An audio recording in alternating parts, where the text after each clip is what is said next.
আল্লাহ পাক আল্লাহ তাআলা দয়ার পয়গম্বরকে নূরের পয়গম্বর নূরের নবী করে আপনার পাঠিয়েছেন।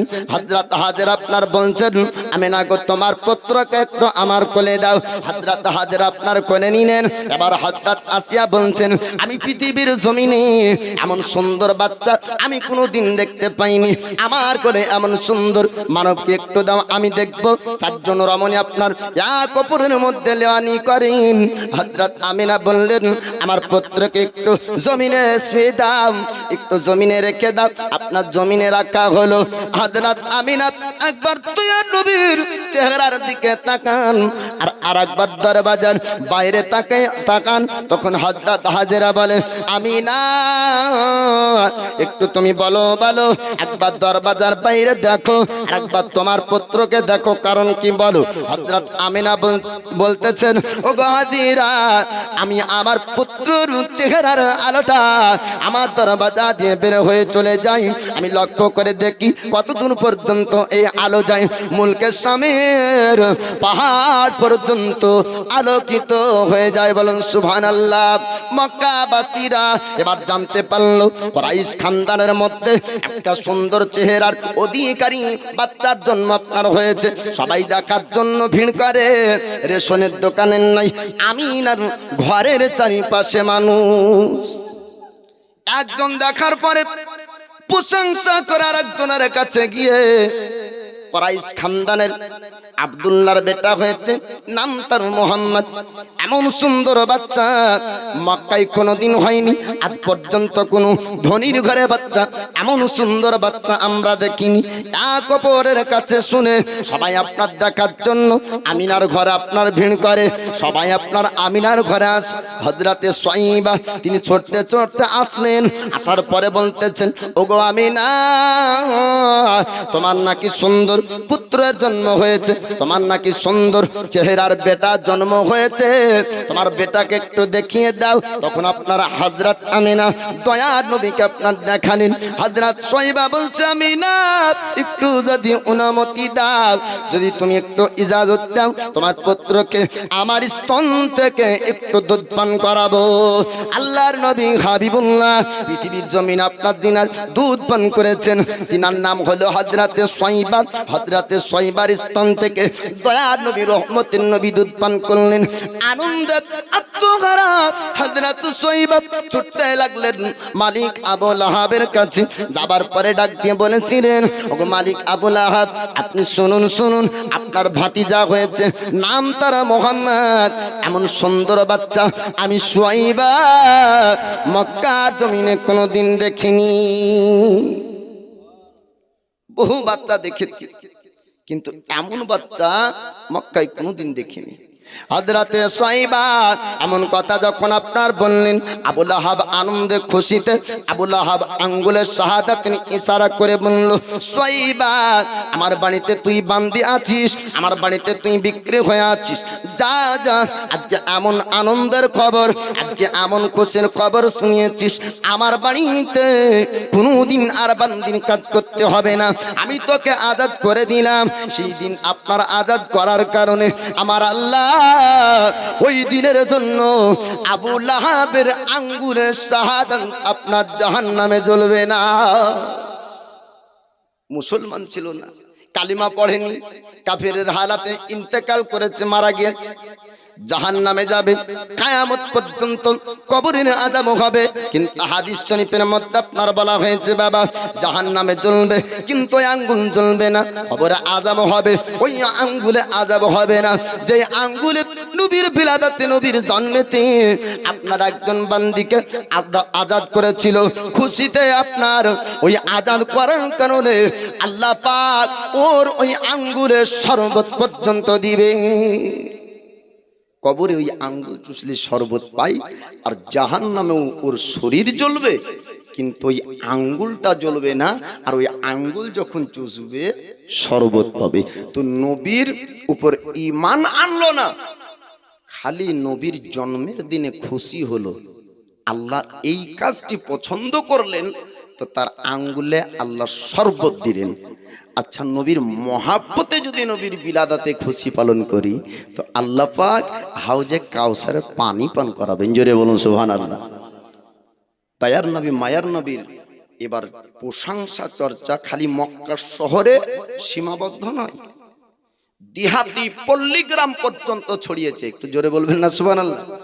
যদি কালুপুর গ্রামে বড় কিছু আশ্চর্যের জিনিস, যদি কোনো ঘটনা ঘটে, অলৌকিক যদি কোনো সংবাদ যদি শুনতে পাওয়া যায়, তো কি হবে? খালি কালুপুরের মধ্যে আর দৌলতাবাদের মধ্যে সীমাবদ্ধ থাকবে না, ডুমকুল পর্যন্ত যাবে যাবে। পল্লী গ্রাম দেহাতি থেকেও সবাই আসছে আর নবীর চেহারা দেখে প্রশংসা করছে। জোরে বলুন সুবহানাল্লাহ। আল্লাহ নবী হাবিবুল্লাহ, আল্লাহর পয়গম্বরের মা নাম হলো আমিনা। তিনি প্রথম দুধ পান করলেন তিনার নাম হলো হযরতে সয়বা। দুধ পান করার মৌসুম টাইম পর্যন্ত দুধ পান করেছেন। দুধ মায়ের নাম হলো হযরত হালিমাতুস সাদিয়া। আপনারা ঘটনা শুনেছেন, ওয়াজ শুনেছেন, জীবনী শুনেছেন যে রমণীরা গিয়েছিল আমিনার কাছে। যখন শুনলো যে নবীর পিতা নাই, অন্য রমণীরা বাচ্চা নিল না। এটা হাকিকত না, এটা আপনারা হাকিকত না। হাকিকত হলো আমার দয়ার পয়গম্বর আল্লাহ নবী হাবিবুল্লাহ, উম্মতের দরদি নবী, আমার রহমতের পয়গম্বর অন্য কোন রমণীর কাছে যেতে চাননি। আমার নবী চেয়েছেন হালিমার ঘরে যাব, আর হালিমার গরিবীকে আমি গিয়ে দূর করব।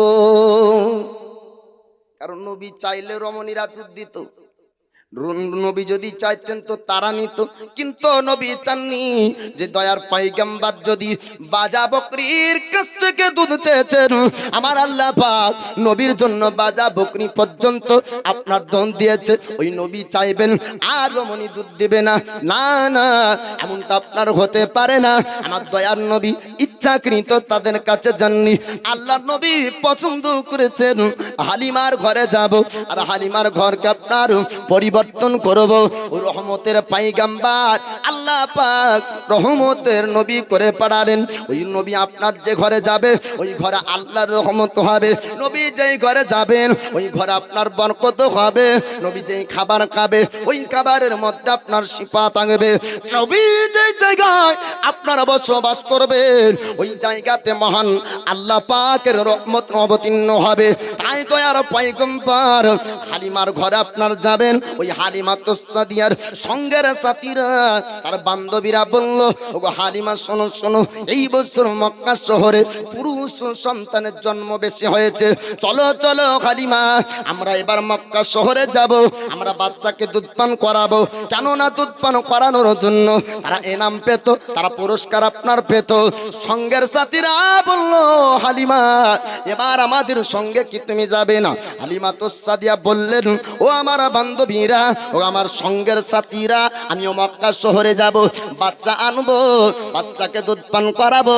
হালিমাতুস সাদিয়া এমন গরিব রমণী ছিলেন, যার সুন্দর সবারই ছিল না, দুর্বল সবারই নিয়ে চলতেছেন হালিমা। সঙ্গের সাথী বান্ধবীরা সবাই মক্কা শহরে পৌঁছে গেল। আমিনার কাছে রমণীরা আসার পর বলল, আমিনা, আমরা মক্কা শহরে যখন প্রবেশ করলাম, তখন সবার মুখে একটাই কথা, কুরাইশ খানদানের এই বছর যেই বাচ্চা জন্মগ্রহণ করেছে, নাম তারা মোহাম্মদ। আর এমন সুন্দর চেহারা আমাদের মক্কার জমিনে আজ পর্যন্ত এমন বাচ্চার জন্ম হয়নি। ওই মহিলারা বলল, আমিনা, তোমার পুত্রকে একটু দেখিয়ে দাও, আমরা একটু মন ভরে দেখব। সুন্দর চেহারার মানুষ, সুন্দর চেহারার বাচ্চা আমরা একটু দেখতে চাই। তারা আপনার দেখলো, দেখার পরে যখন জানলো নবীর পিতা নাই, জন্মের পূর্বে ইন্তেকাল হয়েছে, তারা সবাই আপনার ওখানে রেখে চলে গেল। অবশেষে হালিমাতুস সাদিয়া যাবার পরে জিজ্ঞেস করে, আমিনা, তোমার পুত্রের খবর শুনলাম। মক্কা শহরে আসার পরে সবাই একই প্রশংসা করে, কুরাইশ খানদানের আব্দুল্লাহর বেটা হয়েছে, নাম তার মোহাম্মদ, সুন্দর চেহারার বাচ্চা, একটু আমাকে দেখিয়ে দাও, আমি সুন্দর চেহারার বাচ্চা দেখতে চাই। হালিমাতুস সাদিয়াও বলছেন, ওগো আমিনা, মক্কা শহরে যখন প্রবেশ করলাম, তখন সকলের মুখে একটাই প্রশংসা শুনতে পেয়েছি যে এই বছর মক্কা শহরে সুন্দর চেহারার বাচ্চার জন্ম হয়েছে। হযরত হালিমাতুস সাদিয়ার কাছে আমার নবীর নূরানী চেহারাকে দেখানো। নবীর নূরানী চেহারা দেখার পরে হালিমাতুস সাদিয়া বলছেন, ওগো আমেনা, তুমি যদি এই তোমার বাচ্চাকে আমাকে দাও, আমি নিয়ে যাব, আমি দুধ পান করাবো। হযরত আমেনার দুই চোখ দিয়ে পানি ঝরতে লাগলো। হযরত আমেনা বলতেছেন, হালিমা, তুমি হয়তো এই বাচ্চাকে নিয়ে যেতে চাইবে, কিন্তু বাচ্চার হাকিকাত যদি জানো, বাচ্চার পরিস্থিতি যদি শুনে নাও, হয়তো তুমি নিতে চাইবা না। হযরত আমিনা আপনার এমন কথা যখন বললেন, হালিমাতুস সাদিয়া বলছেন, আমিনা, একটু বলে দাও কি পরিস্থিতির কথা বলবা। তখন হযরত আমিনা বললেন, ওগো হালিমা, শোনো শোনো, এই বাচ্চা পিতাহারা বাচ্চা, পিতা তার পৃথিবীর জমিনে নাই। তখন হযরত হালিমাতুস সাদিয়া বললেন, আমি না একটু অপেক্ষা করো, আমার স্বামীকে জিজ্ঞেস করব, স্বামী যদি অনুমতি দেয়, স্বামী যদি ইজাজত দেয়, তবে বাচ্চাকে নিয়ে যেতে পারবো। হালিমাতুস সাদিয়া স্বামীকে ডাক দিয়ে জিজ্ঞেস করলেন, স্বামীজান, একটু বলুন বলুন, ওগো প্রাণের স্বামী, আমরা খালি হাত মক্কা শহর থেকে কোনোদিন ফিরিনি, এই বছর কি খালি হাত ফিরবেন? এই সবারই ছিল ধন্যবাদ, তাই আমরা আগে আসতে পারিনি। এই এতিম বাচ্চাকে, পিতাহারা বাচ্চাকে আমরা নিয়ে যেতে চাই, আপনি কি বলছেন বলুন। তখন ওই সময়তে হালিমাতুস সাদিয়ার স্বামী বলল, হালিমা, যদি তোমার মন চায় বাচ্চা নিবা, কোনো অসুবিধা নাই। স্বামী যখন অনুমতি দিলেন, হালিমাতুস সাদিয়া বলছেন, আমিনা, তোমার পুত্রকে এবার দাও, আমার স্তন থেকে একটু দুধ পান করাবো। যখনই হালিমাতুস সাদিয়া তিনি আপনার দুধ পান করালেন, সঙ্গে সঙ্গে হালিমা বুঝতে পারেন এই বাচ্চা সাধারণ বাচ্চা না, আমি কতদিন বাচ্চাকে দুধ পান করিয়েছি, কিন্তু পৃথিবীতে এমন বাচ্চা কোনোদিন পাইনি। হালিমাতুস সাদিয়া বলে, আমিনা, দুনিয়ায় কত বাচ্চা দুধ পান করিয়েছি, কিন্তু তোমার বাচ্চার মতো কোনোদিন বাচ্চা পাইনি। যে স্তনে মুখ লাগানে আমার স্তন পরিবর্তন হয়ে গেল, আমার স্তনের মধ্যে দুধের বরকত চলে আসলো। আল্লাহ পাক আমার দয়ার পয়গম্বরের জন্য হালিমার শরীর পর্যন্ত আপনার পরিবর্তন করে দিলেন। এবার দয়ার নবী, মায়ার নবীকে সবারই উপরে ওঠালেন। হালিমাতুস সাদিয়ার স্বামী আপনার সবারই লাগাম ধরলেন, এবার ছুটতে শুরু করলো সবারই। হালিমাতুস সাদিয়া বলছেন, ও সঙ্গের সাথীরা, ও আমার বান্ধবীরা, শোনো শোনো, আমি একটা বাচ্চা উঠিয়েছি, এই বাচ্চার কারণে আমার সবারই মধ্যে শক্তি এসেছে। দুনিয়ার যত রকমের গাড়ি আছে, যাবার সময়তে যদি দুইজন থাকে আর আসার সময়তে যদি তিনজন হয়, গতি কমবে না বাড়বে? একটু বলেন না, মুখ খোলেন, কমবে না বাড়বে? গতি কমবে। আর নবী চাপলেন তো ওজন বাড়লো না, বরং আল্লাহ নবীর জন্য দুর্বলকে সাব্বাল বানালেন। একটু জোরে বলুন সুবহানাল্লাহ। নবীর মহাব্বতে, নবীর প্রেম ভালোবাসায় আলিয়ে শেরে খোদা মুশকিল কোসা হায়দার কার্রার ময়দানে নামতেন তো একা 100-র উপর ভারী হতেন। আলিয়ে শেরে খোদা একদিন শুকনো রুটি চিবাতে তিনার কষ্ট হচ্ছে, তো জিজ্ঞেস করছেন আমিরুল মুমিনিন, ওগো আলী, আপনি শুকনো রুটি চিবাতে আপনার এত কষ্ট হচ্ছে কেন? তা আলিয়ে শেরে খোদা বলছেন, শোনো, আলী যেটা রুটি চিবাচ্ছে এটা আলীর শক্তি, আর আলী যখন ময়দানে নেমে যায় ওটা রাসূলুল্লাহর শক্তি। জোরে বলুন সুবহানাল্লাহ। তাই 40 মণ দরজা লোহার ঢাল, আপনার লোহার দরওয়াজার ঢালে ব্যবহার হতো, কিন্তু দয়ার নবী, মায়ার নবীর মহাব্বত ছাড়া কারো শক্তি নাই ভাই। খালিদ বিন ওয়ালিদ বলছে, আমি ময়দানে আমি যুদ্ধ করি না, যুদ্ধ করে নবীর মহাব্বতে। জোরে বলুন সুবহানাল্লাহ। তো নবী চাপলেন তো দুর্বল সাব্বাল হয়ে গেল। আল্লাহ নবী হাবিবুল্লাহ, আল্লাহর পয়গম্বর, তিনি আপনার হালিমাতুস সাদিয়ার ঘরে গেলেন। এবার হালিমার জবানের কথা শুনবেন, হালিমার ঘরের পরিবর্তনের কথা শুনবেন। হালিমাতুস সাদিয়া বলেন, আমার ঘরে যেই দিন থেকে মুহাম্মদ গিয়েছিলেন, সেই দিন থেকে আমার ঘরে যেন বরকত হলো, আমার ঘরে যেন উন্নতি হলো। আমার ঘরের আমার উটনি আপনার দিত না, আমার উটনি এত পরিমাণ দুধ দিতে লাগলো। আমি পান করতাম, আমার স্বামী পান করত, আমার সন্তান সন্ততিরা পান করত, তারপরেও দুধের মধ্যে কমতি হতো না। জোরে বলুন সুবহানাল্লাহ। শুধু তাই না, হালিমা সাদিয়া বলতেছেন, আমার ঘরে যেদিন থেকে মোহাম্মদ গিয়েছে সেই দিন থেকে আমার ঘরে একটা বরকত আলাদাই পরিবর্তন আসলো। হালিমা বলতেছেন, অন্য বাচ্চাকে দুধ পান করাতাম, ওই বাচ্চা রাত্রি বেলায় কাঁদতো, আমার বাচ্চাও রাতে কাঁদতো, কারো আপনার পেট ভরতো না। কিন্তু মোহাম্মদ যেদিন থেকে দুধ পান করে সেই দিন থেকে রাত্রি বেলায় মোহাম্মদও কাঁদে না, আর আমার বেটা আবুদুল্লাহ কোনো দিন রাত্রি বেলায় কাঁদে না। জোরে বলুন সুবহানাল্লাহ।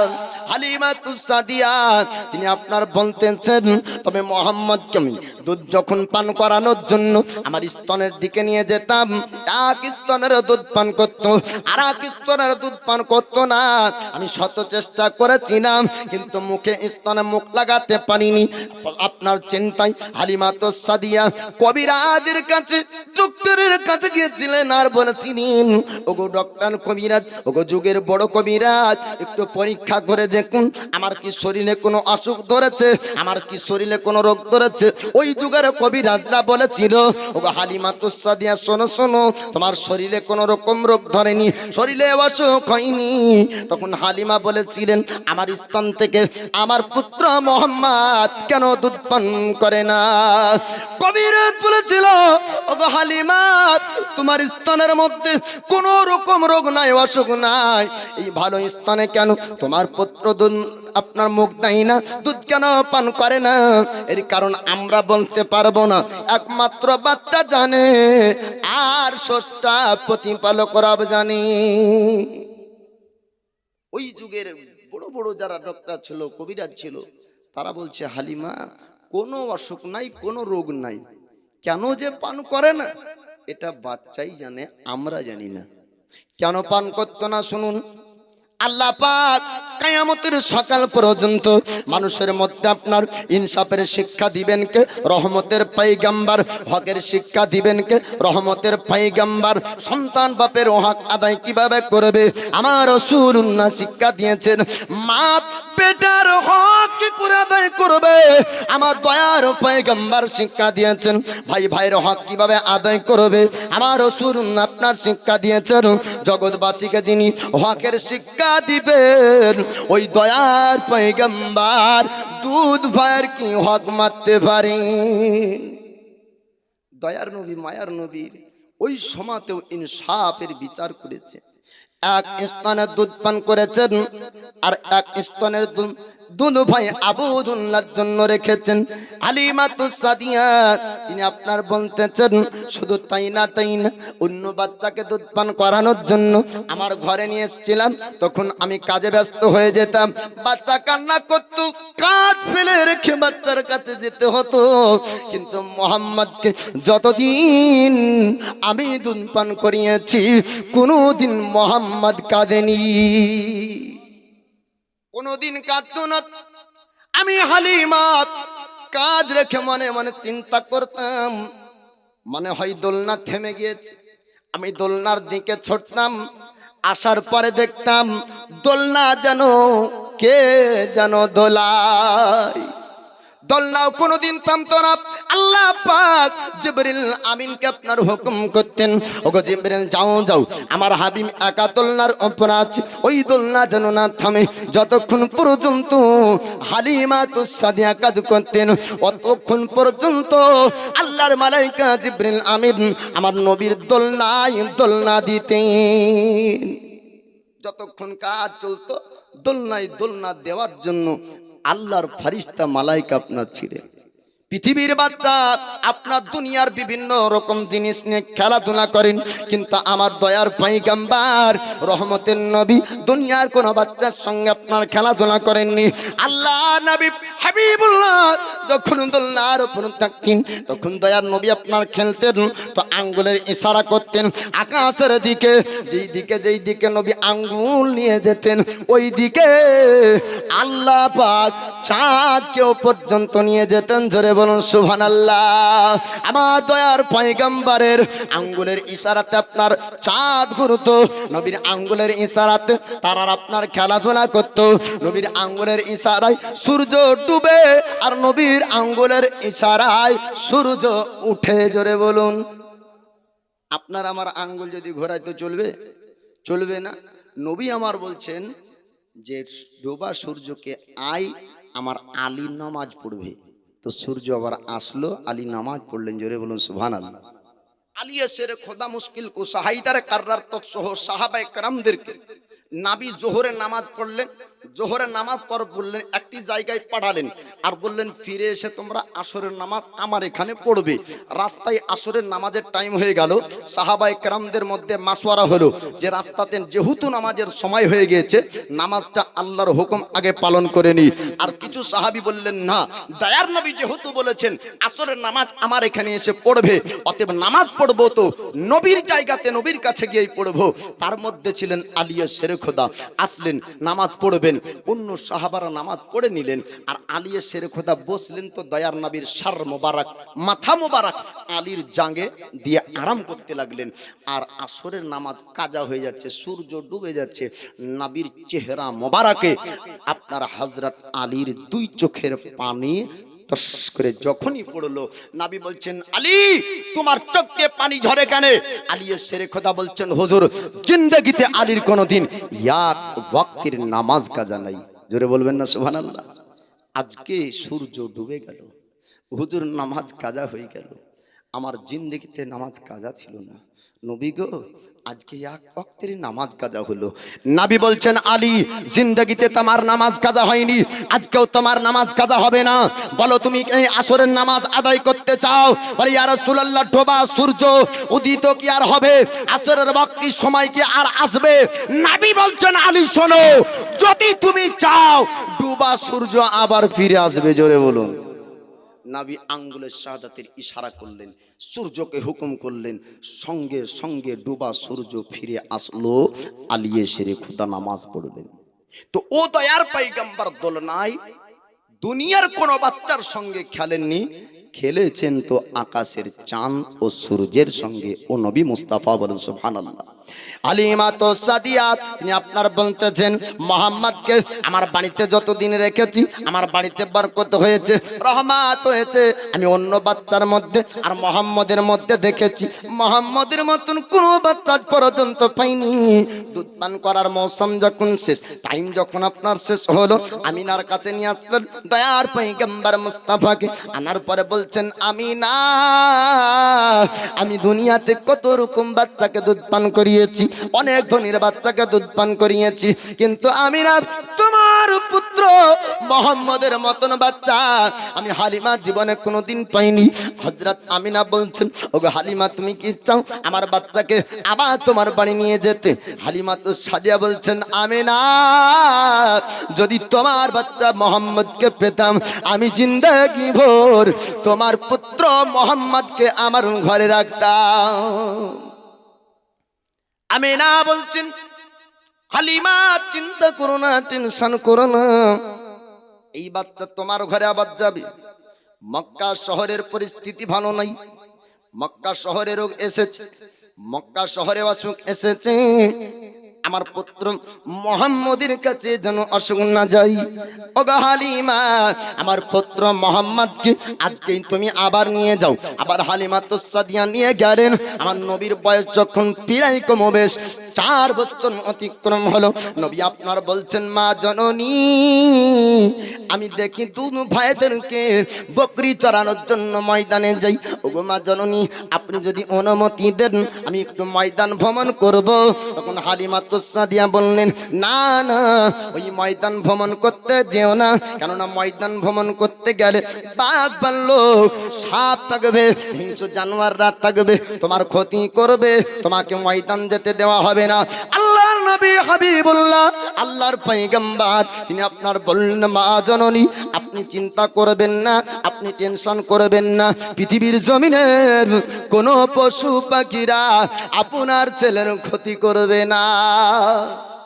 কেননা পশু পাখিরা নবী চিনহে, কারণ তাদের মধ্যে ওহাবি নাই।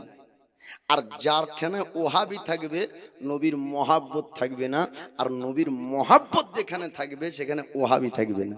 জোরে বলবেন না সুবহানাল্লাহ। পশু পাখিরা নবী চিনহে, কারণ ওরা অত দলিল খুঁজে বেড়ায় না, কারণ ওরা একটা জানে যেটা আল্লাহর বন্ধু, আর আল্লাহ পুরো কায়নাত সৃষ্টি করেছে। আল্লাহ যাকে ভালোবাসে আল্লাহর সৃষ্টি তাকে ভালোবাসো। তো পশুরা নবীকে ভালোবাসে। হিংস্র জানোয়ার নবীর ক্ষতি করবে না, একটা নবী জানেন।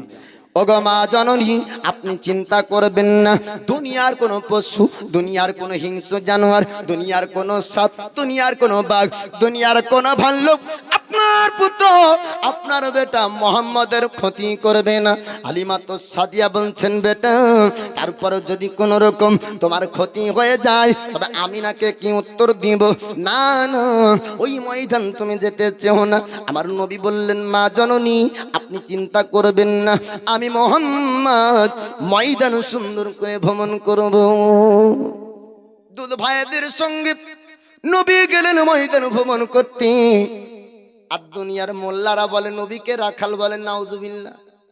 কিয়ামতের সকাল পর্যন্ত নবীকে কোনো ব্যক্তি যদি রাখাল বলে তাহলে তার ইমানের মধ্যে আপনার দুর্বলতা থাকবে, ইমানে মোচ্চা লাগবে, ইমান খারাপই হবে, ইমান নষ্ট হবে।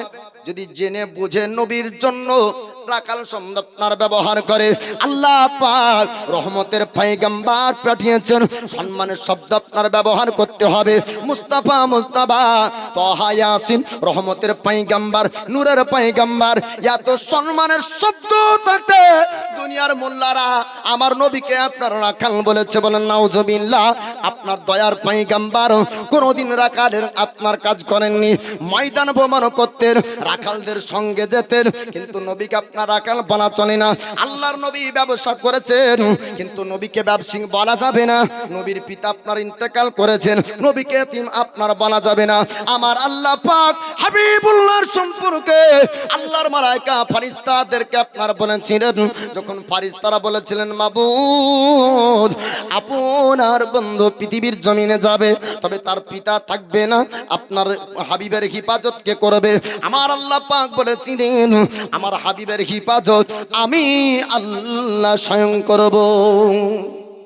নবীর হিফাজত আল্লাহ করেছেন।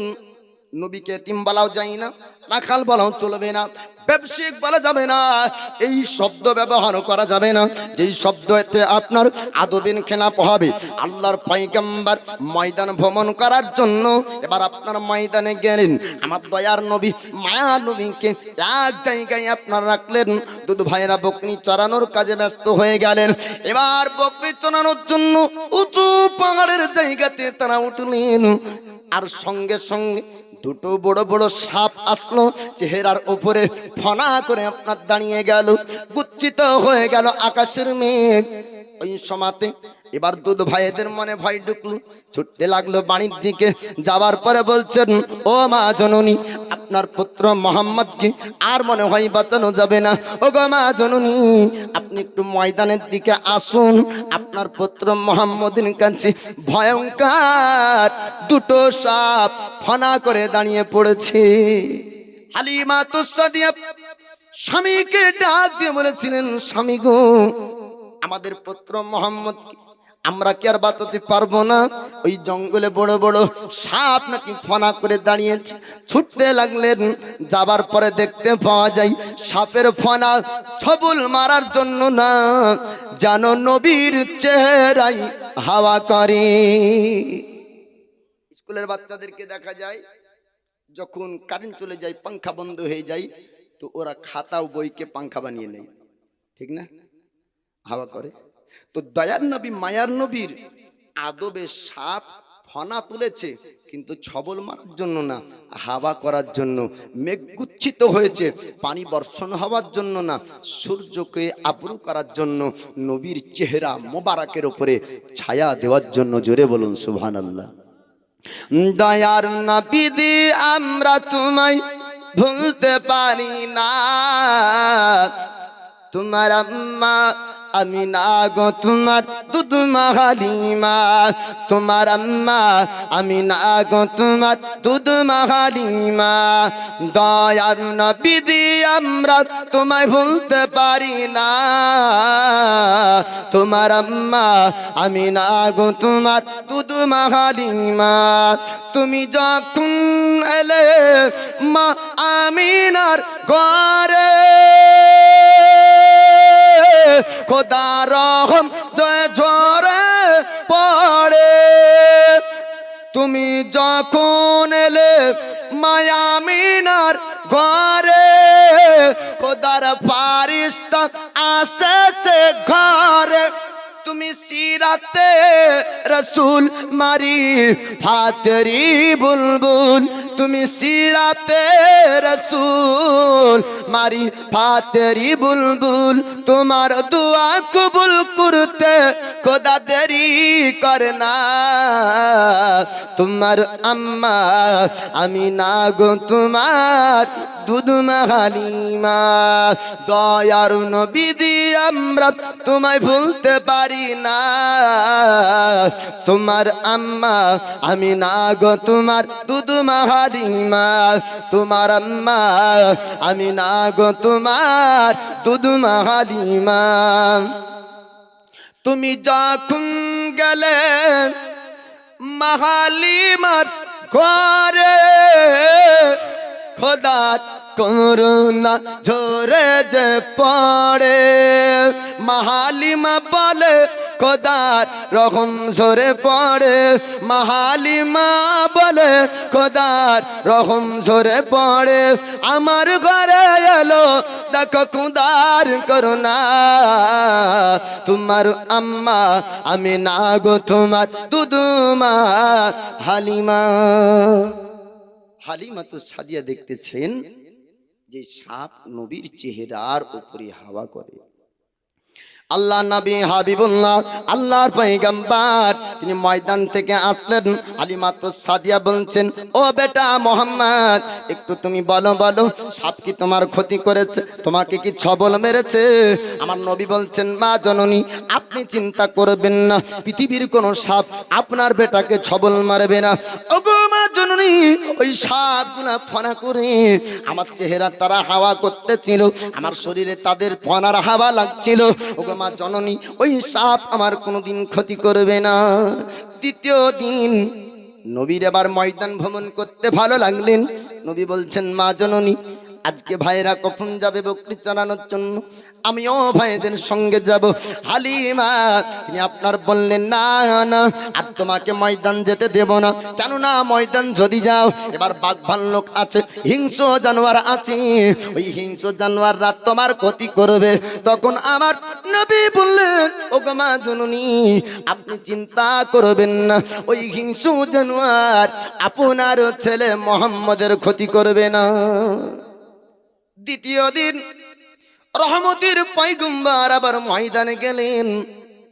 এক জায়গায় নবীকে রেখেছেন, ময়দানে বকরি চড়ানোর কাজে ভাইয়েরা ব্যস্ত।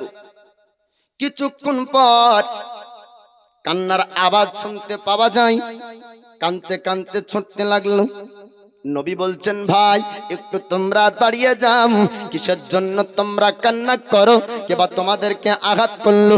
কোথায় তোমরা ভয় পেয়েছো বলো? তখন তারা বলল, ভাই মোহাম্মদ আর জঙ্গলে থাকা যাবে না, কেননা হিংস্র জানোয়ার বাঘ ভাল্লুক ভেড়ভেড়িয়ারা হিংস্র জানোয়াররা আমাদের বকরিগুলাকে ঘেরাও করেছে, আটক করে রেখেছে। আমরা যদি কিছুক্ষণ দেরি করি তবে আমাদের উপর আক্রমণ করবে আর আমাদেরকেও ভেড়ভেড়িয়ারা খেয়ে নিবে। ও ভাই মোহাম্মদ, জান যদি বাঁচাতে চাও তবে বাড়ির দিকে পালিয়ে আসো। আমার নবী বললেন, ভাই তোমরা একটু দাঁড়িয়ে যাও, আমি বাঘ ভাল্লুকের সঙ্গে একটু কথা বলবো। বাবারা ভাইজান, মানুষ বাঘের সঙ্গে কথা বলবে, সাধারণ মানুষ যদি হয়, বাঘ কি তার তাজিম করবে? বাঘ কি তার তাজিম করবে, স্বাগতম করবে? আর বাঘ আনন্দ করে তার নরম মাংসটা আপনার খাবে। কিন্তু না না, দয়ার পয়গম্বর দয়ার নবীর সম্পর্কে বাঘ আপনার জানে, ভাল্লুক আপনার জানে। নবী বলছেন, ভাই গো তোমরা একটু দাঁড়িয়ে যাও, আমি বাঘের সঙ্গে কথা বলবো, আমি ভাল্লুকের সঙ্গে কথা বলবো, ওই বকরিগুলোকে তাদের কাছ থেকে আনবো। কিন্তু দুধ ভাইয়েরা জানতো না, রহমতের নবীর পাবার তারা আপনার জানতো না ইনি আল্লাহর হাবিব। তাই বলছেন, ভাই মোহাম্মদ, বাঘের ভাষা কি আপনি বুঝতে পারবেন? আপনার ভাষা কি বাঘ বুঝতে পারবে? আপনি জান যদি বাঁচাতে চান তবে আমাদের সঙ্গে আসুন। আমার দয়ার নবী মায়ার নবী বাঘের দিকে আপনার ছুটতে লাগলেন। আর বাঘের সামনাসামনি যখন হয়ে যায়, বাঘ বকরি খাওয়ার জন্য না, খাওয়ার জন্য না, আমার নবীর নুরানি চেহারা দেখার জন্য। বাঘ বকরি খাওয়ার জন্য ঘেরাও করেনি, এই পুরো আয়োজন সাজিয়েছে নবীর নুরানি চেহারাকে দেখার জন্য। আল্লাহ নবী হাবিবুল্লাহ, আল্লাহর পয়গম্বর, উম্মতের দরদি নবী আমার জিজ্ঞেস করলেন, বাঘরে একটু তুই বল কেন বা বকরি ঘোড়াকে ঘেরাও করেছিস? বাঘের ভাষা নবী বলছেন, নবী আপনার বাঘের ভাষা শুনতে পান? বাঘ বলছেন, হুজুর এক নয় দুই নয়, কয়েকটা বছর কেটে গেল, আপনার নুরানি চেহারা দেখার সাহস আমরা পাইনি। গ্রামবাসীরা আমাদেরকে যদি দেখে, বললাম আমাদেরকে মারবে, তীরের আঘাত করবে। গ্রামবাসীরা আমাদেরকে আপনার কাছ পর্যন্ত যেতে দিবে না। ইয়া রাসূলুল্লাহ, ইয়া হাবিবাল্লাহ, তাই আপনাকে দেখার জন্য আজকে ছাগলগুলাকে ঘেরাও করেছি, আজকে আপনাকে দেখার জন্য বকরিগুলাকে আটক করেছি। বলে, হুজুর আপনাকে দেখার জন্য আজকে লোভ লালসকে আমরা ত্যাগ করে দিয়েছি। আমাদের সামনে কোনোদিন খরগোশ আসে না, আজ দেখুন আমাদের এই পুরো জঙ্গলের পশু এক জায়গায়। ইয়া রাসূলুল্লাহ, বাঘ দেখলে হরিণ পালাবে, হরিণ দেখলে বাঘ হরিণের উপর হামলা করবে। কিন্তু না না, আজকে রহমতের নবী দেখার সুযোগ পেয়েছি। ইয়া রাসূলুল্লাহ, পুরো জঙ্গলের পশুরা আজকে এক জায়গায়, বাঘ ভাল্লুক হরিণ সিংহ সবাই এক জায়গায় মিলে হুজুর আপনাকে দেখার জন্য আমরা সবাই এসেছি। ইয়া রাসূলুল্লাহ, আপনার নুরানি চেহারা দেখার পর আমাদের ভোগ মিটে যায়। ইয়া রাসূলুল্লাহ, তাদের উপর হামলা করার কোনো ইচ্ছা নেই। আর যতদিন পর্যন্ত এই জঙ্গলে আপনার বকরি থাকবে, জঙ্গলি জানোয়ার, হিংস্র জানোয়ার কেউ আপনার বকরির ক্ষতি করবে না। জোরে বলুন সুবহানাল্লাহ। নবী পাকের বাল্যকালের কথা বলবো। আমার আল্লাহ পাক এই দয়ার নবী মায়ার নবীর বাল্যকালে আপনার সিনা চাক করিয়েছিলেন, আপনার সিনাকে দুই ভাগে বিভক্ত করেছিলেন। দুই দিন জঙ্গলের ঘটনা কাটলো, এইদিকে বাচ্চারা আপনার গেছে বাড়ি পর্যন্ত। ও মা জননী একটু আসুন, আপনার পুত্র মোহাম্মদ বাঘের সঙ্গে কথা বলার জন্য গিয়েছে। বাঘ তাকে ছাড়বে না, হিংস্র জানোয়ার ছাড়বে না। হালিমা তো সাদিয়া গ্রামবাসীদেরকে বললেন, ওগো গ্রামবাসীরা একটু আসুন আসুন, জঙ্গলে আমাদেরকে যেতে হবে। বাঘের সামনে চলে গিয়েছে। মক্কা শহরের ওই বাচ্চা মোহাম্মদ বাঘের সঙ্গে নাকি কথা বলবি? বাঘ মনে হয় আমাদের ওই সুন্দর চেহারার বাচ্চাকে এতক্ষণ মনে হয় খেয়ে ফেলেছে। গ্রামবাসীরা বল্লম নিয়ে তীর নিয়ে আপনার চড়তে শুরু করলো। হালিমা তো সাদিয়া দূর থেকে লক্ষ্য করে দেখলেন, বাঘ যেন আদবে গরদান নবীর কাছে ঝোঁকায়। হালিমা বলেন, ওগো বেটা মোহাম্মদ, একটু বাঘের কথা আমাকে বলো। নবী বলছেন, মা জননী, বাঘের কাছে যখন তোমার পুত্র মোহাম্মদ গিয়েছে, বাঘ বলে আমাকে একবার দেখার জন্য এই বকরি ঘেরার আয়োজন সাজিয়েছি। ও মা জননী, আপনি চিন্তা করবেন না, আপনি টেনশন করবেন না, জঙ্গলি জানোয়ার আপনার পুত্রের ক্ষতি করবে না। দ্বিতীয় দিন আবার দয়ার পয়গম্বর বলেন, ও মা জননী, এবার আপনি একটু অনুমতি দেন, আপনি একটু ইজাজত দেন, আবার আমি ময়দান ভ্রমণ করতে যাব। হালিমার মনে আপনার অতিরিক্ত ভয় যখন ঢুকে গেল, হযরত হালিমা বলছেন, বেটা আর ময়দান যেতে চেও না, যদি কোন রকম কোনো ক্ষতি হয়ে যায় আমি মক্কা শহর কি মুখ নিয়ে যাব গো, তার জন্য তোমাকে আর বাড়ির বাইরে যেতে দেব না।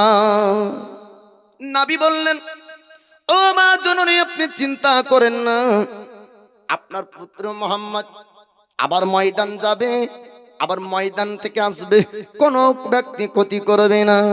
এবার 2 দিন জঙ্গলের পশুদের ঘটনা ঘটে গেল, ক্ষতি আপনার হলো না। এবার 3য় দিন হাতে আপনার ছোরা নিয়ে, কোন কিতাবের মধ্যে বলা হয়েছে 3 জন, আপনার কোন কিতাবে বলা হয়েছে 2 জন, 2 জন আর 3 জন, যা হোক আপনার 3 জন ওয়া পরিচিত এক মানবের রূপ ধারণ করে আপনার জঙ্গলে প্রবেশ করেছিলেন। এবার যাবার পরে এবার দয়ার নবী মায়ার নবীর বাজু মুবারক, হাত মুবারক ধরে জঙ্গলের এক কিনারে নিয়ে গেলেন। দুধ ভাইরা দেখার পরে মনে আপনার ভাই ঢুকলো, এই ব্যক্তিদেরকে চিনি না, মক্কা শহরে বাড়ি না মদিনায়, মুলকে শাম না অন্য কোন জায়গা থেকে এসেছে, এরা কোথাকার ডাকাত, এরা কোথাকার ছেলে ধরা, আজ মনে হয় ভাই বাজবে না। হাতে ছোরা নিয়ে আমাদের ভাই মোহাম্মদকে কোথায় যেন নিয়ে গেল। ছোট্ট ছোট্ট বাচ্চা ছেলে, সাহস আপনার পেল না সামনে যাবার, কথা জিজ্ঞেস করার, সামনে ছাড়ানোরও আপনার সাহস পেল না, ছুটতে লাগলো বাড়ির দিকে। ডাক দিয়ে বলেছিলেন, মা জননী আপনি একটু ময়দানে আসুন, আজ মনে হয় আর আমাদের ভাই বাঁচবে না।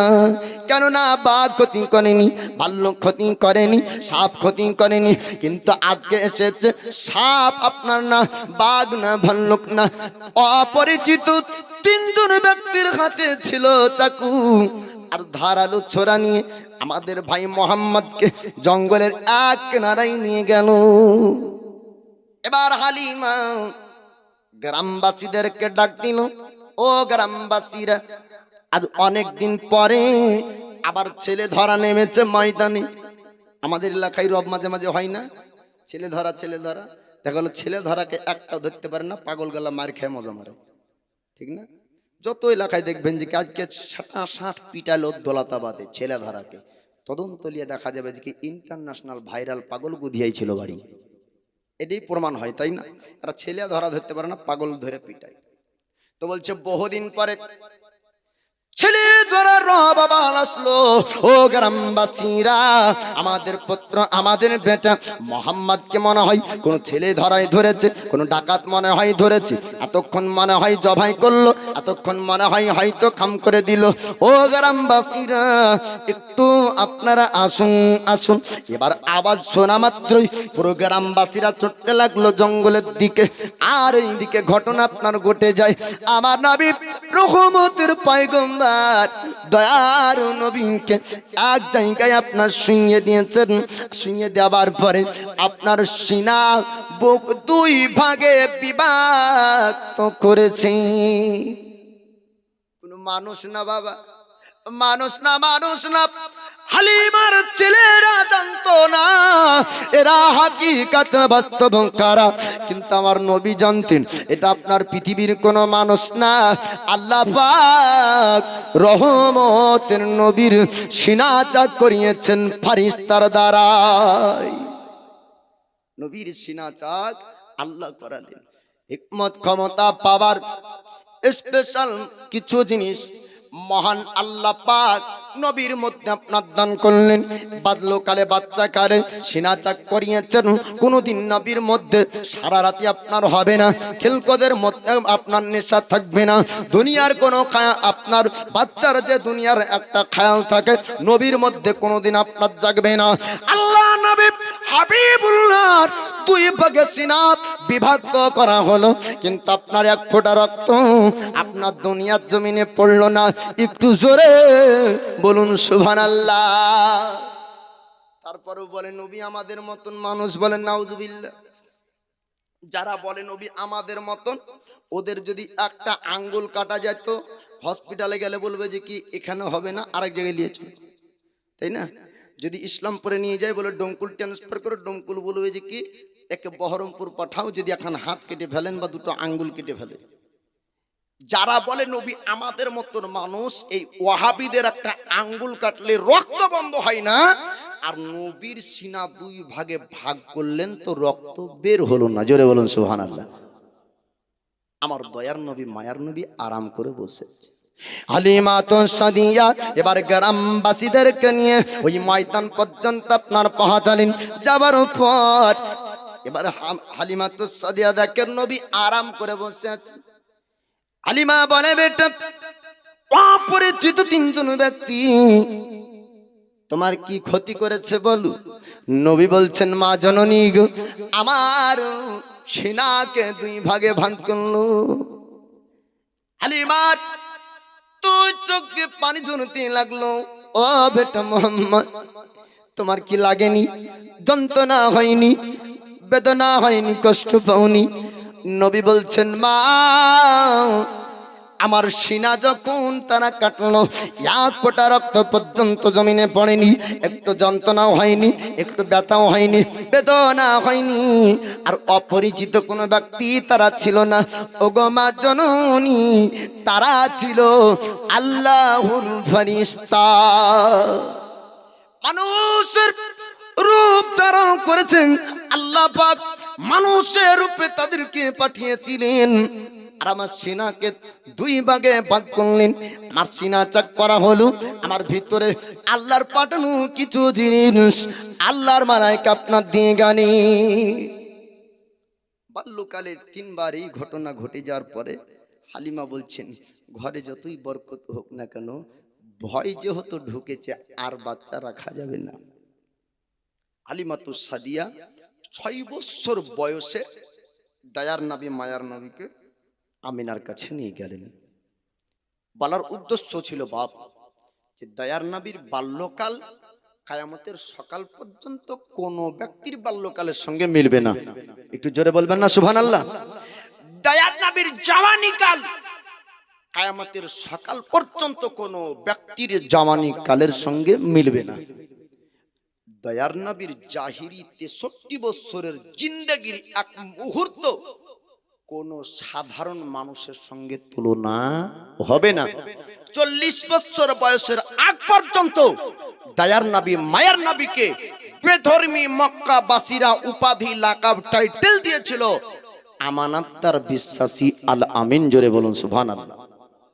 25 বছর বয়সে নবী আমার মক্কার জমিনের সমস্ত খানদানের সরদারদের কাছ থেকে একটি সম্মানজনক শব্দ পেয়েছিলেন, উত্তম ফয়সালাকারী মোহাম্মদ।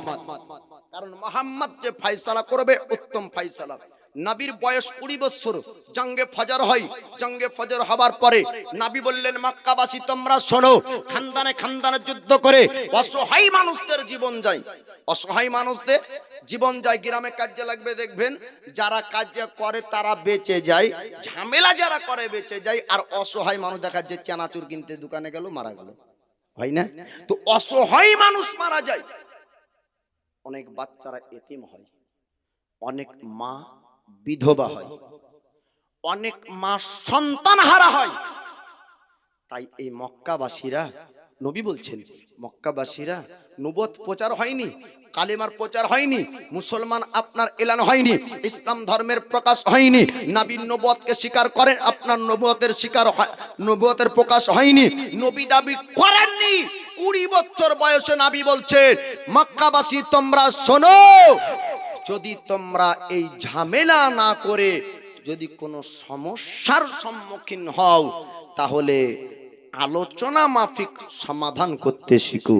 মক্কাবাসীরা বলেছিল মুহাম্মদ উত্তম পরামর্শ দিয়েছে, আর আমরা ময়দানে আমরা লড়াই করব না, বরং আলোচনা মাফিক আমরা সমাধান করব। ওই দিন থেকে নবীকে সমাধান করতে দিত মক্কাবাসীরা, আর নবী যেটি সমাধান করে দিতেন উত্তম সমাধান হতো। বলুন সুবহানাল্লাহ। এই উত্তম ফাইসালা সমাধান করার একটি কথা বলবো। নবুয়তের প্রকাশ হবার আগে আল্লাহর পবিত্র ঘর কাবা, এই কাবার মেরামত করেছিলেন দয়ার নবী মক্কার সমস্ত খানদানের ব্যক্তিদেরকে নিয়ে। সেই দিনে নবী একটি ফয়সালা করেছিলেন। কি ফয়সালা? আল্লাহ নবী হাবিবুল্লাহ আল্লাহর পয়গম্বর তিনি আপনার পবিত্র ঘর কাবার মেরামত আপনার করবেন। ওই সময় উত্তম একটা ফয়সালা করেছিলেন। নবীকে আপনার মক্কাবাসীরা বলতো উত্তম ফয়সালাকারী। এমন কি ফয়সালা করতেন আর কি পদ্ধতিতে ফয়সালা করতেন যাতে সবাই আপনার খুশি হয়ে যেত। আমার নবীর ফয়সালা একটু আপনারা শুনবেন। মক্কাবাসীরা তারা সবাইকে আপনার দয়ার নবী ডাক দিলেন, ওগো মক্কাবাসীরা তোমরা শোনো শোনো, আল্লাহর পবিত্র ঘর কাবা আমাদের ইবাদতখানা, আমরা সুন্দর করে আবার তৈরি করব। আমার নবী ডাক দিলেন, পুরো মক্কার মানুষ তারা সবাই আপনার জমায়েত হলো। প্রতিটা খানদানের ব্যক্তিরা কাবার কাজ করার জন্য আপনারা এসেছি। আজ থেকে 20 বছর আগে মাইকে যদি মসজিদ মাদ্রাসার কাজের জন্য আপনার ডাকা হতো, সবাই ডালি কোদাল নিয়ে হাজির হতো, হতো না? আর এখন যদি মাইকে ডাকে তো পালায় মানুষ। মানুষ বলবে যে কি কমিটিরা করুক গে, বলে কি না? অনেকের যে কি কমিটিদেরকে মসজিদ বিক্রি করে দিয়েছে মনে হয়, কমিটি মনে হয় ঠিকা নিয়েছে যে ওই কাজ করবে। মসজিদ হলো আল্লাহর ঘর, আর সারা পৃথিবীর মুসলমানের জন্য সমান অধিকার হলো মসজিদের জন্য। কেউ যদি গোটা মসজিদের জায়গা দান করে দেয়, তারপর যদি দরজায় দাঁড়িয়ে বলে যে আমার বেশি ক্ষমতা এখানে, চলবে না। কারণ মসজিদ আল্লাহর ঘর, যে আগে যাবে ও আগের কাতারে, আর যে পেছে যাবে সে পেছের কাতারে। এটি হলো শরীয়তের বিধান, বুঝতে পারলেন না? তো মসজিদে কমিটি একটা দায়িত্ব আছে, কিন্তু মসজিদের কাজ আর মসজিদ পরিষ্কার পরিচ্ছন্ন রাখা সকলের দায়িত্ব। আগে মাইকে ডাকলে সবাই যেত, এখন ডাকলে মানুষ যায় না। কারণ মানুষের ঈমান এখন দুর্বল। টুপি আর দাড়ি বাড়লে কি হবে, নামাজের সংখ্যা বাড়লে কি হবে, কিন্তু মানুষের এখন ঈমান দুর্বল, তাই না? আর যত কিয়ামতের নিকট আসবে দুর্বল হবে। তো ওই সময়তে কালিমার প্রচার হয়নি, বেধর্মী সমস্ত ব্যক্তিরা এসেছে। কারণ পবিত্র ঘর কাবাকে সবাই মানত, ওই কাবার কাজ করার জন্য ডেকেছে, তো সবাই হাজির কাবার কাছে। আল্লাহ নবী হাবিবুল্লাহ আল্লাহর পয়গম্বর তিনি আপনার বললেন সুন্দর করে কাবা বানাতে হবে। এবার কাবার মেরামত করার জন্য সবাই আপনার পাথর নিয়ে আসে আর কাবার জন্য আপনার কাজ করে। কাবার কাজ সম্পূর্ণ। এবার হাজরে আসওয়াদের পাথর, সম্মানী পাথর যখন চাপাবে, ওই সময় একজন সর্দার বলল মোহাম্মদ এই পাথরটা আমি চাপাবো। আরেকজন বলছে না না এই পাথর আমি চাপাবো। প্রত্যেক খানদানের সর্দার ওই পাথর চাপানোকে কেন্দ্র করে সবার মধ্যে আপনার রাগ যখন আসলো, আল্লাহ নবী হাবিবুল্লাহ তিনি আপনার চিন্তা করে দেখলেন 20 বছর বয়স থেকে আরম্ভ করে এই দিকে আপনার প্রায় কমবেশ কয়েক বছর কেটে গেল। নবী বলছেন মক্কায় অনেকদিন রক্ত ঝরেনি, খানদানে খানদানে যুদ্ধ হয়নি। এই পাথর চাপানোকে কেন্দ্র করে আবার মনে হয় যুদ্ধ হবে, আবার মনে হয় রক্ত ঝরবে। নবী চেয়েছেন আল্লাহর কাছে দোয়া করে, মাবুদ এই পাথর চাপানো নিয়ে আর যেন মক্কায় রক্তাক্ত না হয়, রক্ত যেন না ঝরে। ওই মাহিদার দিনে, ওই মিটিং এর দিনে, ওই ফয়সালার দিনে যখন মক্কাবাসীরা বলেছিল আমরা আর ময়দানে যুদ্ধ করব না, আর লড়াই হবে না, আর কান্দানে কান্দানে যুদ্ধ হবে না, ওই দিনের জন্য নবী বলেছেন আমি এত খুশি হয়েছিলাম, আমাকে যদি কোনো ব্যক্তি সুন্দর সুন্দর লাল কালারের দুটো ঘোড়া দিত, আমি মোহাম্মদ যতটা খুশি না হতাম, আমি ওই ফয়সালার দিন খুশি হয়েছিলাম। আবার কি মক্কায় যুদ্ধ হবে, আবার কি মক্কায় রক্ত ঝরবে, এমন চিন্তা করে দোয়া করলেন। আল্লাহ পাক এক আপনার বৃদ্ধ ব্যক্তিকে পাঠিয়ে দেন। ওই বৃদ্ধ ব্যক্তি যাবার পরে বলেন, ও মক্কাবাসীরা তোমরা এমন করে কেন চিৎকার করো, এক অপরের ওপর কেন তোমরা মেজাজ দেখাও বলো? মক্কাবাসীর সর্দার না বলেছিল আজকে আমরা কাবার কাজ করলাম, সুন্দর করে কাবা আমরা বানালাম, এই কাবার মেরামত আমরা করেছি। আজকে দেখা যায় সম্মানী এই পাথর চাপানোকে নিয়ে এক অপরের মধ্যে ঝামেলা হয়। এই পাথর যে চাপাবে ওই খানদানের নাম প্রশংসা আপনার বাড়বে, ওই খানদানের নাম মানুষ আপনার জানবে। ইতিহাসের খাতায় হয়তো লেখা হবে যে অমুক দিনে আপনার কাবার মেরামত হয়েছিল, আর অমুক কান্দারের অমুক সর্দারের হাত দিয়ে জান্নাতি পাথর চাপানো হয়েছে। এর জন্য এক অপরের মধ্যে আপনার চাপাচাপি করে। যে ব্যক্তি আপনার চাপাবে ওর সম্মান আপনার বাড়বে, যে ব্যক্তি চাপাবে ওর খানদানের নাম রোশন হবে। এর জন্য আপনার সবাই চাই যে কি আমি চাপাবো। বৃদ্ধ ব্যক্তি বলল, ও মক্কার সর্দার তোমরা শোনো, এইরকম করে তোমরা যদি ঝামেলা করো সারা রাত পার হয়ে যাবে, সারা দিন পার হয়ে যাবে, সমাধান হবে না। তাই আমার একটা কথা তোমরা শোনো, মানে আজকে রাত্রি বেলায় তোমরা চলে যাও, সারা রাত তোমরা আরাম করবে। সুবহে সাদিকের সময় এই কাবার চাতালের কাছে, এই কাবার কাছে যে সর্বপ্রথম আগে আসবে ওই ব্যক্তি সম্মানী পাথর কাবায় চাপাবে। এইরকম করে ঝামেলা যদি রানিং থাকে সমাধান হবে না। আপন আপন বাড়ি চলে যাও। বৃদ্ধ ব্যক্তি মাসওয়ারা দিচ্ছে, বাড়ি যাও আর ঘুমাও গা, আরাম করো গা। সুবহে সাদিকের সমাতে যে আগে আসবে ও পাথর চাপাবে, ঘুম যাবে। এ হলো বিরাট কম্পিটিশন। এই প্রতিযোগিতায় ফার্স্ট হতে হবে, কেউ ঘুমাবে না। সারা রাত ইন্তজার অপেক্ষা করার পরে এবার সুবহে সাদিকের সময় আপন আপন সবারই নিয়ে দ্রুত গতিতে আপনার ছুটতে শুরু করলো। প্রতিটা খানদানের সর্দার কাবার কাছে আসার জন্য রওনা হয়েছে। আসার পর আপনার সবাই দেখতে পান একজন ব্যক্তি কাবার কাছে উপস্থিত, তিনি হলেন আমাদের দয়ার মুস্তাফা।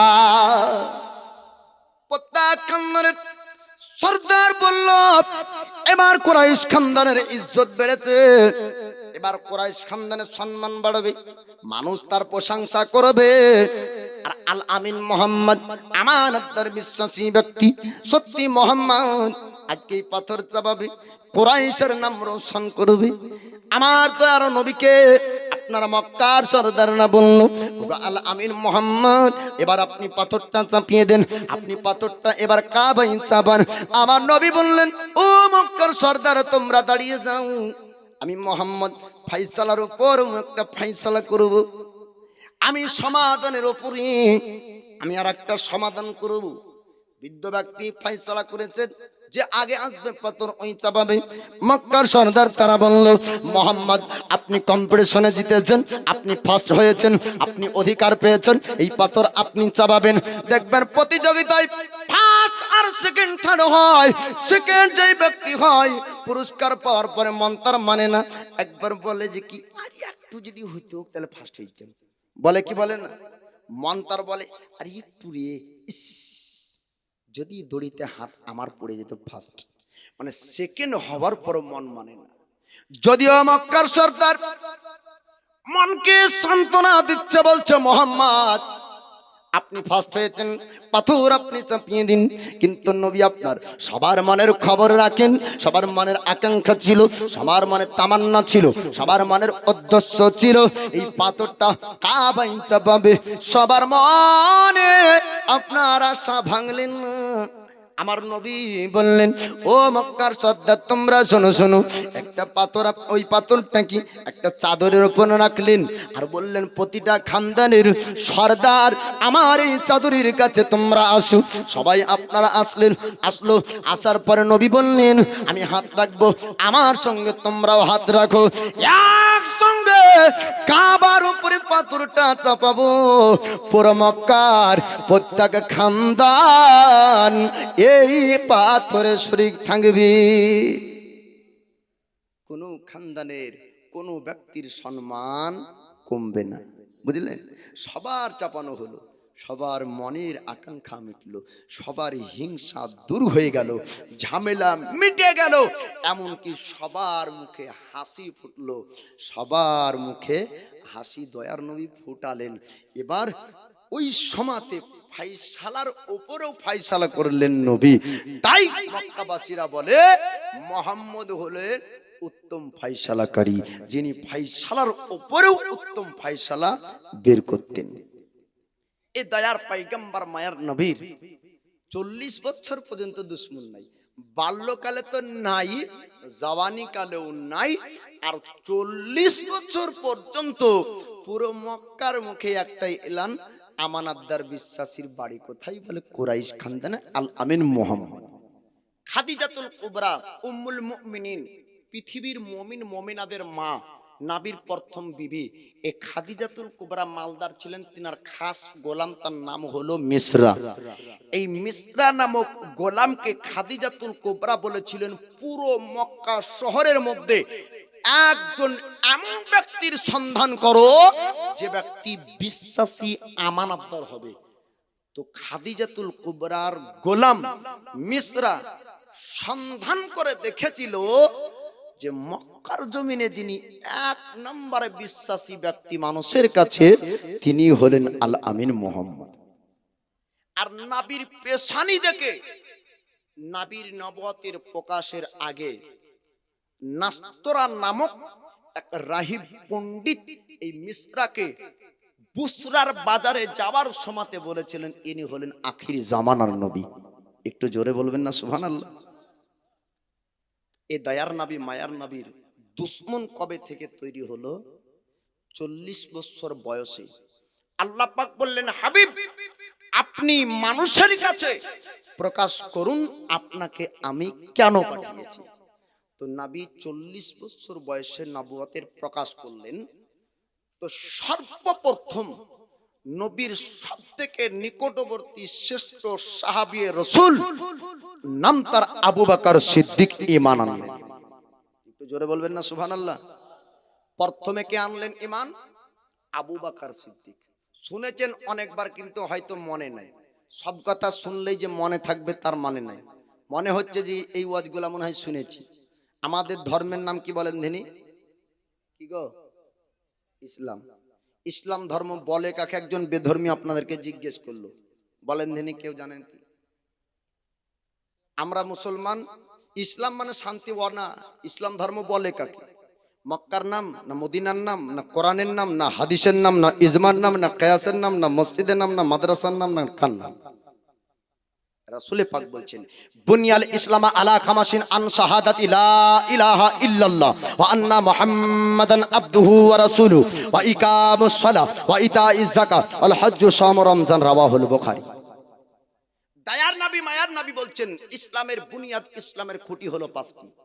এক নাম্বার হলো কালিমার প্রতি বিশ্বাস রাখা, আল্লাহ ব্যতীত কোনো প্রতিপালক রব মাবুদ আর দ্বিতীয় আমাদের নাই, মুহাম্মদ আল্লাহর বান্দা ও রাসূল। এর উপর বিশ্বাস যে ব্যক্তির না থাকবে, যেই ব্যক্তি এর উপর বিশ্বাস করবে না, ওই ব্যক্তির জন্য নামাজ নাই, রোজা নাই, হজ নাই, যাকাত নাই, কিছু নাই। কারণ নামাজ, রোজা, হজ, যাকাত ওর জন্য যে ব্যক্তি আল্লাহর উপরে এক আল্লাহ বিশ্বাসী আর নবীকে আল্লাহর রাসূল হিসাবে বিশ্বাস করে, অর্থাৎ মুসলমান। বুঝতে পারলেন? আর দ্বিতীয় নামাজ, তৃতীয় যাকাত, চতুর্থ হজ আর রমজান মাসে রোজা রাখা। তবে 3টি ফরজ পৃথিবীর সমস্ত নরনারী, সাবালক, সাবালিকা, বালেগ, বালেগা প্রত্যেক মুসলমানের উপরে ফরজ, চাহে ও মালিকে নিসাব হোক, এত ফকির হোক, এত মিসকিন হোক। বুঝতে পারলেন? গরিব হোক অথবা বড় লোক হোক। কোন 3টি? কালেমার উপর বিশ্বাস রাখা, পয়সা লাগে না, তার মানে সবার উপর ফরজ। নামাজ পড়া, রুকু সাজদা করতে টাকা লাগে না, অর্থাৎ বড় লোক গরিব সবার উপরে ফরজ। রমজান মাসে রোজা রাখা, পয়সা লাগে না, সবার উপরে ফরজ। আর দুটো কেবলমাত্র ধনী মালিকের নিসাব ব্যক্তি যারা মুসলমান তাদের উপরে, বছরে একবার যাকাত দেওয়া, আর জীবনে একবার অর্থ থাকলে হজ করার মতন সমর্থন থাকলে হজ করা। এই 5টার উপরে ইসলাম ধর্ম আছে বাপজি। তাই বলবো যে অনেক কিছু শুনেন কিন্তু মাথা থেকে হারিয়ে যায়, তাই না? দয়ার নবী মায়ার নবীকে আল্লাহ পাক বললেন, আপনি প্রকাশ করুন। তো আবু বকর সিদ্দিক ঈমান আনলেন প্রথম। শুনুন বাপজি এই ঘটনাটা মুক্তাসার ছোট্ট করে, চলে আসবে আমন্ত্রিত প্রধান বক্তা। আরেকজন ব্যক্তি প্রথম ঈমান আনলেন কে? মহিলার মধ্যে খাদিজাতুল কুবরা, গোলামের মধ্যে সর্বপ্রথম যায়েদ বিন হারিস, আর বাল্যদের মধ্যে ছোটদের মধ্যে সর্বপ্রথম যিনি নবীর উপরে ঈমান আনলেন, তিনার নাম হলো আলিয়ে শেরে খুদা মুশকিল কুশা। জোরে বলুন সুবহানাল্লাহ। চারজন ব্যক্তি ঈমান আনলেন। প্রথম, এক পুরুষ আজাদ ব্যক্তিদের মধ্যে আবু বকর সিদ্দিক, মহিলার মধ্যে খাদিজাতুল কুবরা, আর গোলামের মধ্যে যায়েদ বিন হারিস, আর ছোট্টদের মধ্যে আলিয়া শেরে খোদা। বুঝতে পারলেন? চারজন ঈমান আনলেন। আবু বকর সিদ্দিকের তাবলীগের কারণে, ইসলাম প্রচারের কারণে মুসলমানদের একটি জামাত তৈরি হলো। এবার আপনারা শুনুন, দয়ার নবী মায়ার নবীর উপরে যে মক্কাবাসীরা মিথ্যা অপবাদ দিয়েছিল, দুনিয়াতে এখনো ওই অপবাদ দিচ্ছে, কিন্তু হাকিকাত কি ছিল ইসলাম প্রচারের সময়তে, আর অপবাদ কি দিয়েছিল, কয়েক মিনিটের মধ্যে এটা শোনাবো। আল্লাহ নবী হাবিবুল্লাহ, আল্লাহর পয়গম্বর, মহান আল্লাহর হুকুমে মক্কার জমিন আপনারা এসেছেন। বাবা, নবীর বাল্যকালের ঘটনা অনেক লম্বা, মুক্তাসর করে ছোট্ট করে শুনিয়েছি। এবার আপনারা শুনুন, আল্লাহ পাক আমার দয়ার পয়গম্বর, দয়ার নবী মায়ার নবীর আখলাক চরিত্র এমন করেছিলেন যে মক্কাবাসীরা বলেছিল মুহাম্মদের মতন উত্তম চরিত্রের অধিকারী ব্যক্তি আর মক্কা কেউ নাই। আমার আব্বার বিশ্বাসী ব্যক্তি আল আমিন মোহাম্মদ 40 বছর বয়স পর্যন্ত কোন আপনার দুশমন ছিল না। আমার আল্লাহ পাক বললেন, হাবিব আপনি মক্কাবাসীদের কাছে প্রকাশ করুন আমি আপনাকে পৃথিবীর জমিনে কেন পাঠিয়েছি। আপনি মানুষের কাছে কালিমার প্রচার করুন, নবুয়তের প্রকাশ করুন। তখন দয়ার নবী নবুয়তের প্রকাশ করলেন। আবু বকর ঈমান আনার পর আমার দয়ার নবী মায়ার নবীকে বললেন, হুজুর আপনি যদি অনুমতি দেন কালিমার প্রচার করব, কালিমার দাওয়াত দিব, আপনার কালিমার দাওয়াত দিব, ইসলামের দাওয়াত দিব। আল্লাহর নবী হাবিবুল্লাহ তখন আপনার অনুমতি দিলেন। আব্দুর রহমান বিন আউফ ঈমান আনলেন, ওসমান গনি কালিমা পড়ে আপনার ঈমান আনলেন। মুসলমানদের একটি জামাত তৈরি হলো। তখন আপনার বেধর্মীরা আপনার দুশমনি করতে শুরু করলো। 3 বছর পর্যন্ত গোপন আপনার ইসলাম প্রচার হয়। আমার আল্লাহ পাক বললেন, হাবিব সত্যের বাণী আপনি প্রচার করবেন, গোপনে প্রচার করবেন না, আপনি প্রকাশ্যে প্রচার করুন। আপনি কুরাইশদেরকে ডাক দেন, কুরাইশের মানুষদেরকে আমার নবী আপনার ডাক দিলেন, পাহাড়ের কাছে নিয়ে গেলেন। নবী বললেন, ও কুরাইশের মানুষেরা, ও মক্কাবাসীরা তোমরা শোনো, আমি মুহাম্মদ যদি তোমাদেরকে বলি পাহাড়ের পিছনে সেনাবাহিনী লুকিয়ে আছে, পাহাড়ের পিছনে লস্কর জমিয়ে আছে, বলো আমার কথা কি তোমরা বিশ্বাস করবে না? মক্কাবাসী তারা আপনার বলেছিল, কুরাইশ খানদানের ব্যক্তি তারা বলেছিল মুহাম্মদ আপনার কথা বিশ্বাস করব। আপনি আজ পর্যন্ত কোন ব্যক্তিকে ধোঁকা দেননি, আজ পর্যন্ত আপনি কোন ব্যক্তিকে মিথ্যা কথা বলেননি। আপনি যেটা বলবেন আপনার কথা আমরা মানব, আমরা বিশ্বাস করব। নবী বললেন, মক্কাবাসীরা তোমরা শোনো শোনো, কোন সেনা বাহিনী লুকিয়ে নাই। আল্লাহ পাক পৃথিবীর জমিনে আমাকে নবী ও রাসূল করে পাঠিয়েছে। তোমরা ওই আল্লাহর ইবাদত করো যেই মহান আল্লাহ পাক পাথর সৃষ্টি করেছেন, যেই মহান আল্লাহ পাক সূর্য নক্ষত্র আল্লাহ পাক বানিয়েছে। যাদের ইবাদত তোমরা করো ওদেরকে আল্লাহ পাক সৃষ্টি করেছে। ওই আল্লাহর ইবাদত করো। ওয়াহদানিয়াতের প্রচার করলেন। কুরাইশ খানদানের সরদার আবু লাহাব আবু জেহেল বলল, মুহাম্মদের কথা মানা যাবে না, আর মুহাম্মদের কথা বিশ্বাস করা যাবে না। ওইখান থেকে সবাইকে নিয়ে চলে গেল আমার দয়ার পয়গম্বর আল্লাহর পবিত্র বাণী লৌহে মাহফুজ থেকে নবীর উপর অবতীর্ণ হতো। ওই কোরআনের বাণী আপনার তিলাওয়াত করে মানুষকে শোনাতেন। কুরাইশের ব্যক্তিরা একটা মিথ্যা অপবাদ দিয়েছিল, মিথ্যা আপনার প্রচার করেছিল। তারা বলেছিল মুহাম্মদ অরিজিনাল আরবি ভাষায় কথা বলতে পারে, তাই এই শব্দগুলি মুহাম্মদ নিজের পক্ষ থেকে বানায় আর মানুষের কাছে মিথ্যাভাবে প্রচার করে। আমার আল্লাহ পাক নবীর জন্য আপনার কোরআনের আয়াত অবতীর্ণ করেছেন। আমার আল্লাহ পাক বলেন, আমায়ান্তিকু আনিল হাওয়া ইন হুয়া ইল্লা ওয়াহয়ু ইউহা। আল্লাহ পাক বলেন, মুহাম্মদ মন গড়া কিছু বলেন না, বরং ওটাই বলেন যেটা তাহার উপর ওহী করা হয়। একটু জোরে বলবেন না সুবহানাল্লাহ। নবীর নিজ খাওয়াহিস, নিজ পক্ষ, নিজ ইচ্ছাতে বানিয়ে বানিয়ে বলেন না, ওটাই বলেন যেটা নবীর উপরে আল্লাহ অবতীর্ণ করেন। এবার মক্কাবাসীরা মিথ্যা করে বলল যে মুহাম্মদ নিজে নিজে ছন্দগুলা বানায় আর বলে যে আল্লাহ অবতীর্ণ করেছে, আল্লাহর নাম দিয়ে মিথ্যা করে চালায়। এরকম কথা মক্কাবাসীরা বলল, তখন যাচাই করার জন্য, তদন্ত করার জন্য একজন ব্যক্তিকে পাঠালো, যা মুহাম্মদের দিলি তামান্না, মনের উদ্দেশ্য জেনে আই। এই বাণীগুলা তিলাওয়াত করে মানুষকে কি বুঝাতে চাই, আর মানুষের কাছে কি বড় হতে চাই, মক্কাতে কি রাজা বাদশাহী পেতে চাই, একটু তার দিলি তামান্না, মনের উদ্দেশ্যকে জেনে আই। ওই ব্যক্তি আসার পরে বলল, ওগো আল আমিন মোহাম্মদ, একটু আপনি বলুন আপনার দিলি তামান্না, মনের উদ্দেশ্য কি? আপনি কি রাজা হতে চান? আপনি কি বাদশাহী পেতে চান? আপনি কি বড় হতে চান? আপনি কি বাত্তওয়ালা হতে চান? টাকাওয়ালা হতে চান? আমার দয়ার নবী বললেন, না না, আমি টাকাওয়ালা হতে চাই না, আমি পয়সাওয়ালা হতে চাই না। আমার আল্লাহ পৃথিবীর জমিন আমাকে পাঠিয়েছেন নবী করে, আল্লাহ পাক আমার উপর যেটা অবতীর্ণ করেন আমি মুহাম্মদ ওটাই তেলাওয়াত করি, নিজ পক্ষ থেকে বানাই না। একটু যদি তুমি শুনতে চাও, আমি মুহাম্মদ তোমাকে শোনাবো। কিছুক্ষণ কোরআনের আয়াত তেলাওয়াত করলেন, আর ওই ব্যক্তি বলে, ও আলামিন মুহাম্মদ, আপনার তেলাওয়াত আর করবেন না, আমার শরীরের রোমগুলা পর্যন্ত খাড়া হয়ে যায়, আর কিছুক্ষণ যদি তেলাওয়াত করেন আমি জমিনে থাকতে পারবো না। এত সুন্দর বাণী কোনো মানুষ বানাতে পারে না, এটা স্রষ্টা প্রতিপালক রব আপনার উপরে অবতীর্ণ করেছে। এত সুন্দর বাণী মানুষ বানাতে পারে না। ওই ব্যক্তি যাবার পরে বলল, ও কুরাইশের মানুষেরা, তোমরা শুনো শুনো, মুহাম্মদ সম্পর্কে যেটা তোমাদের ধারণা ছিল, এই ধারণা তোমাদের ভুল। মুহাম্মদ নিজের পক্ষ থেকে বানাই না, স্রষ্টা প্রতিপালক রব যেটা মুহাম্মদের উপর অবতীর্ণ করেছেন ওটাই মানুষের কাছে তিলাওয়াত করে শোনায়। আল্লাহ নবী হাবিবুল্লাহ যখন কোরআন পড়তেন, মানুষ তো আপনার দুনিয়ার কথা, বনের পাখি পশুরা পর্যন্ত আমার নবীর কোরআন শোনার জন্য ভিড় করত। এখন জালসা দিলে মাহফিলে মানুষ কম হয়, বাজারে লোক বেশি হয়, ঠিক না? আর মক্কাবাসীরা বছরে একবার গান বাজনার অনুষ্ঠানের মেলা বসাতো, তো প্রতি বছরে মানুষের সংখ্যা বেশি।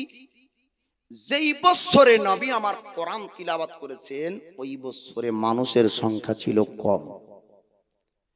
আর কুরাইশ খানদানের মানুষ সর্দারেরা অবাক হয়ে বলেছিল, প্রতি বছরে গান বাজনার জায়গাতে লোক বেশি হয়, এই বছরে কম কেন? তদন্ত করে দেখো।